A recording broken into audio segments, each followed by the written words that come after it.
Hello, friends. We all love stories. We see stories in different forms. We watch movies. We sometimes read fiction books, novels, and we also read a lot of mythologies because they also contain very interesting stories. And what happens that when we actually, see a lot of fiction and read a lot of stories, then we develop some sort of biases and some sort of illusion about the truth which is presented in those stories. And this basically causes a delusion. And this delusion is very dangerous for a critical thinker because that prevents our way of thinking logically. So, friends, we are today going to discuss the delusion which is there due to fictions and mythologies. So, first of all, let us see what is the power of stories. Friends, stories are very powerful because we think in terms of stories and we are basically trusting those stories. We don't believe that there are certain things like luck or probability which is generally responsible for the success of the people. But when we hear somebody's story, we believe that that person has achieved everything by his own, and we start trusting those stories. Now, sometimes the stories we are very much aware that they are fake stories, they are untrue. For example, when you watch a movie, there is generally a disclaimer that this is not based on any fact, and we all know that this is a pure fiction. But still, because of the emotional attachment with the character, we develop certain trust over those stories. Now, it is not that the fictions don't have a usefulness. They are having a usefulness because they help us understand the world without undergoing a first-hand experience. For example, how do you know the police department, how it works, or the politicians, how they work, or let us say how the things happen in a different country. So all these things we know from the stories, which definitely has some truth into that. Fictions also help us understand the thoughts of different types of people because every fiction will have multiple characters, and that we can understand how different people may think about the same issue in a different way.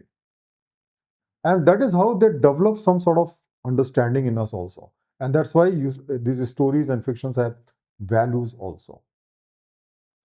And the stories which are containing the divine character, like God, they actually work at a very different level. They are often called mythologies, and they actually transform the societies. They create a new culture. So, what are the mythologies? Mythologies are basically the collection of myths or the stories about a specific person, culture, religion, or any group which share a common belief. And most important thing about this mythology is, particularly those relating to the religion, is that God will be the main character in the mythology. Now, if you're a rational person, you are likely to consider these mythologies as the work of fiction and don't take them very seriously because you believe that there is no God or no ghost or no devil. All these things are just fictional creation. But most of the people actually consider these mythologies to be true. And they believe that these are the historical events which has happened long time ago. And they don't differentiate mythology with history. They believe that these things have actually happened. And so what happens that they trust everything which is written in the mythology and try to imitate that in the real life. And that is why these mythologies are deeply connected with religions. And sometimes, they are more popular than even the core religion of the particular country. For example, if you talk about Hinduism, I mean, the people may not know what is written in Vedas and Puranas and Gita and Upanishad, which are the core books for Hinduism, but they know by heart the stories of Ramayana and Mahabharata and the different mythological stories which are given in the Puranas. So these are very popular and they are very integrated part of the religion. But we should understand that anything which is not true representation of the reality create a logical fallacy. And therefore the fictions which includes the mythology, they are very much responsible for creating an illusion of the world which is not real.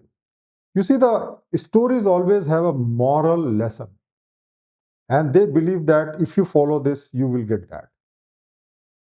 So the moral stories are not imparting you the right lesson because they oversimplify the life and the complexity of the life, and they try to teach you the lesson without any logic, reason, or evidence.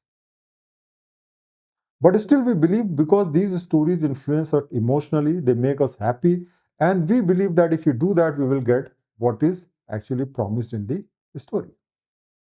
As a result, what happens? That this weaken our rational thinking. It also promotes very unrealistic expectation due to false projection. For example, if you do this prayer, you will get children, or if you do this, you will succeed. If you do this pilgrimage, then what will happen that you will be getting such and such blessings from God. All these things create a very unreasonable expectations. And so people who believe in these mythologies particularly, or even in the fictions which are having a lot of drama, they don't believe in the law of nature, but they expect miracles, particularly from God, through the prayers and following different rituals. And these stories and these mythologies are responsible for a lot of superstitions which are there in the society, which people have blind faith.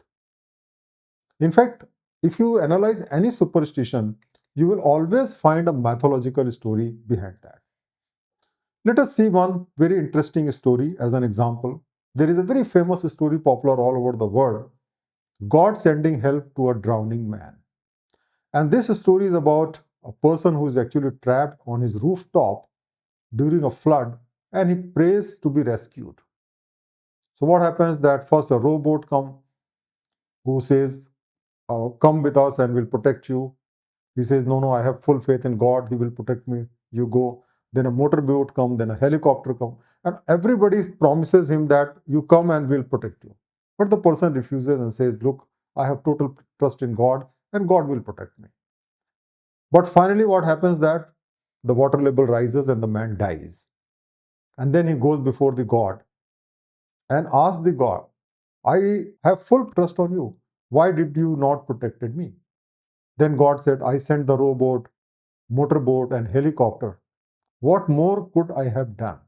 So this story basically gives you a message that God will send you the help through unexpected sources if you pray, if you have faith in God.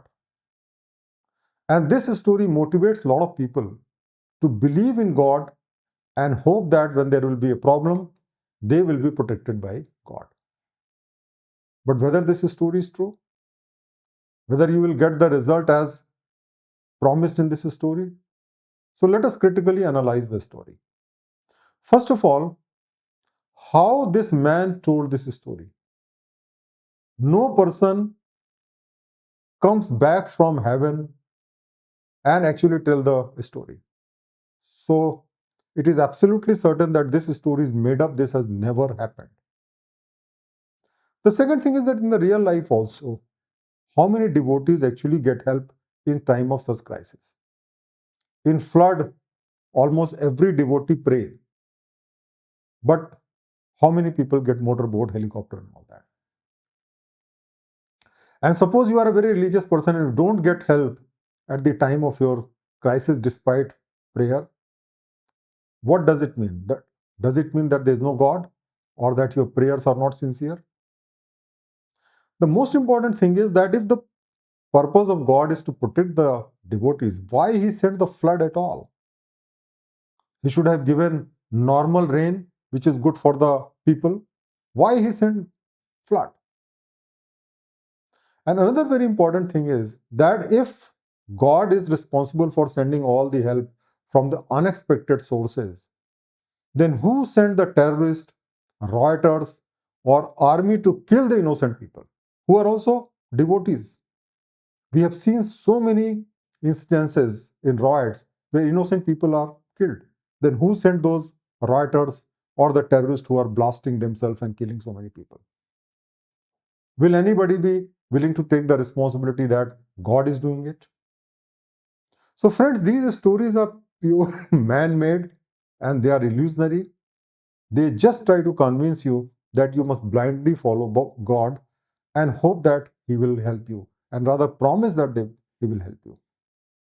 And how they convince the people?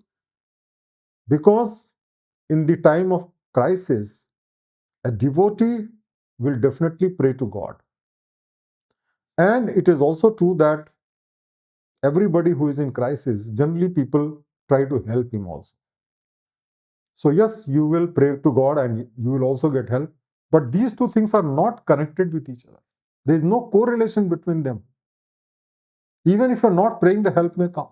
And even if you're praying, help may not come. In fact, people in the developed countries are mostly atheists. They don't believe in God and they have maximum chances of getting the help because the state is much more developed and also other people are likely to help without invoking God there. So if you are in crisis, you must use your mobile phone. Call any public or private agencies or friends or relatives to save your life instead of praying and expecting God to save your life.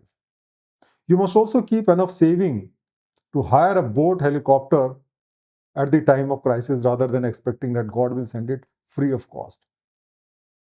You can also use the meteorological forecast to know how much rain is going to be there. And it is better that before the level of water rises, you must leave that place and protect your life. So the lesson is that you should not rely on God to protect you in the time of crisis, believing in this story. So friends, we discuss this particular instance to demonstrate how people are fooled by such stories. And so we must be very much beware of fiction because they generally create a logical fallacy. They are not based on facts and evidences. They just convince you by telling a story and emotionally influencing you. So remember that fictions are not the true representation of the reality. They may contain part fact, but mostly it is imaginary. It's like milk and water, which is mixed together. You must be able to separate the milk and discard the water, which is a very difficult process because once they are mixed, it's very difficult to differentiate.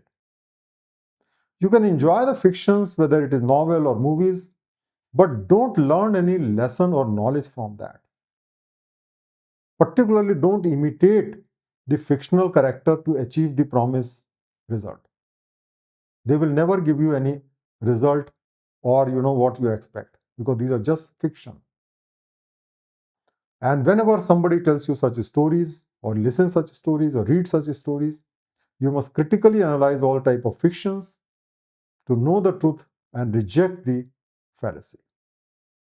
And develop the habit of critical thinking because that is the only way to protect yourself from such fictions which are there all around you. So friends, remember that fictions have a purpose. They can entertain you also, but never learn truth from fiction because that is illusionary, that create delusion, and that basically harm your critical thinking ability. So I hope you learned the lesson. Please share this video with other people and follow the lesson which I have discussed today. Thank you very much.